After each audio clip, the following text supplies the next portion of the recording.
పల్నాడు జిల్లా సత్తెనపల్లి మండలం వెన్నదేవిలో స్వర్గీయ ఎన్టీఆర్ విగ్రహ ఆవిష్కరణ కార్యక్రమం జరిగింది. ఈ కార్యక్రమంలో టీడీపీ జిల్లా పల్నాడు జిల్లా అధ్యక్షులు జీవి ఆంజనేయులు, మాజీ మంత్రి సత్తెనపల్లి నియోజకవర్గ ఇన్ఛార్జ్ కన్నా లక్ష్మీనారాయణ, మాజీ ఎమ్మెల్యే ఎరపతినేని శ్రీనివాసరావు, నర్సరావుపేట ఇన్ఛార్జ్ చదలవాడ అరవింద్ బాబు పాల్గొని ఎన్టీఆర్ విగ్రహాన్ని ఆవిష్కరించారు. అనంతరం సత్తెనపల్లి చెక్పోస్ట్ నుంచి టీడీపీ నేతలు ర్యాలీ చేపట్టారు.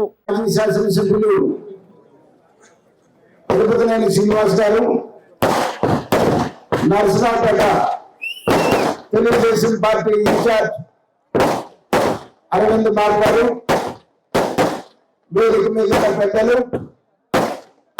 ఈ రోజున యుగ పురుషులు తెలుగు జాతికి ప్రపంచవ్యాప్తంగా గౌరవం తీసుకొచ్చినటువంటి నటరత్న పెద్దలు పూజలు నందమూరి తారక రామారావు గారి విగ్రహావిష్కరణ సందర్భంగా ఇక్కడికి విచ్చేసినటువంటి పెద్దలందరూ కూడా హృదయపూర్వక ధన్యవాదాలు తెలియజేస్తూ, మరి మన అన్న నందమూరి తారక రామారావు గారు ఒక గొప్ప నటుడుగా, ఒక గొప్ప రాజకీయవేత్తగా, ప్రపంచంలోనే అతి కొద్ది రోజుల్లో పార్టీ స్థాపించి పార్టీని అధికారంలోకి తీసుకొచ్చినటువంటి సమర్థవంతమైనటువంటి నాయకుడుగా, అలాగే తాను ముఖ్యమంత్రిగా ఎన్నో సంస్కరణలు తీసుకొని వచ్చి ఇందిరాగాంధీ గారి తర్వాత సంక్షేమ కార్యక్రమాల రూపకల్పన చేసి 2 రూపాయలకే కిలో బియ్యం అనే గృహ నిర్మాణ కార్యక్రమాలని అనేక కార్యక్రమాలు చేసి ఈ రాష్ట్రంలో వెనుకబడిన తరగతుల వర్గాల వారికి మన నాయకుడిని 53 రోజులు రాజమండ్రి జైల్లో పెట్టినందుకు నిజంగా మనం అందరం కూడా కనీసం ఒక పూట కూడా భోజనం చేయకుండా ఉండాలి. ఆయన 53 రోజులు జైల్లో పెట్టినప్పుడు నర్సరావుపేటలో మేము అందరం కూడా దీక్షలు చేసినప్పుడు నేను ఒక్క పూట భోజనం చేశాను. నాకు తిరుపతి చేయాల ప్రతిరోజు అన్నం దగ్గరికి ఏడుపు వచ్చేది. ఆ మహానాయకుడిని, ఇంత వయసు ఆయన్ని, నారావారి కుటుంబాన్ని ఏ విధంగా ఇబ్బంది పెడతారంటే మనం అందరం కూడా మానసికంగా శారీరకంగా సిద్ధమయ్యి ఈ వైసీపీ నాయకులు కార్యకర్తలందరూ కూడా బుద్ధి చెప్పాల్సిన టైం వచ్చిందని చెప్పి మీ అందరూ కూడా మనవి చేస్తూ, అదేవిధంగా నారావారి కుటుంబాన్ని అసెంబ్లీలో ఎన్ని విధాలు ఇబ్బంది పెట్టారు ఒక్కసారి ఆలోచన చేయండి, ఒక్కసారి గుర్తు తెచ్చుకోండి.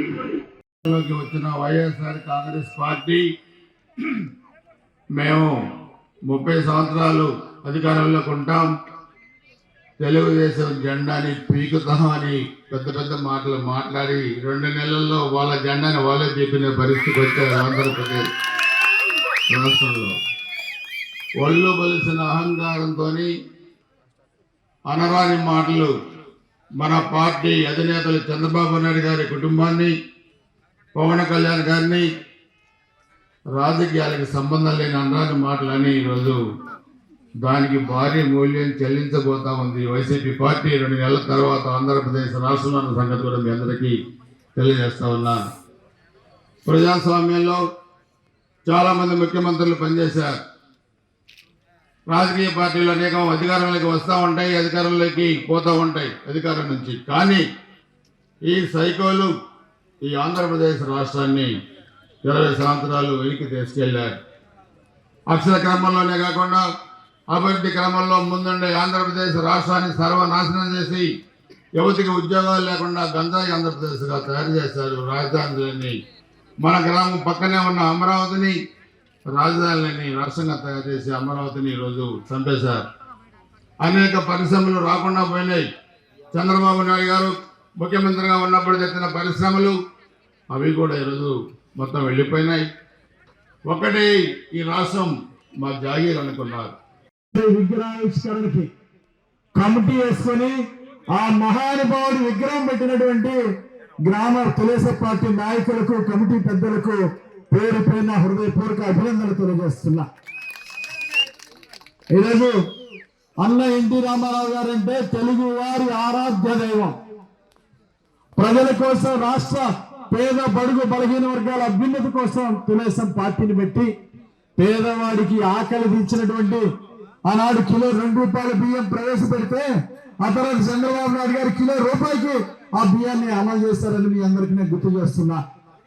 పేదవాడికి పక్కా శాశ్వత గృహ నిర్మాణం అందించినటువంటి అన్న ఎన్టీ రామారావు గారు, పేదవాడికి ఆకలి ఇచ్చిన అన్న ఎన్టీఆర్, మహిళలకు ఆశక్తించిన అన్న ఎన్టీ రామారావు గారు, బీసీలకు ఆనాడు 24% రిజర్వేషన్లు కల్పించి చట్టబద్ధంగా రాజ్యాంగబద్ధంగా సర్పంచ్ దగ్గర నుండి జడ్పీ చైర్మన్ దాకా బీసీలకి ఎస్సీలకి రిజర్వేషన్లు పెంచి అండగా నిలబడ్డటువంటి వ్యక్తి అన్న ఎన్టీ రామారావు గారు. అలాంటి మహానుభావుడు యొక్క విగ్రహాన్ని ఈ రోజు మన గ్రామంలో ఏర్పాటు చేయడం మా అందరికీ సంతోషించదగ్గటువంటి విషయం.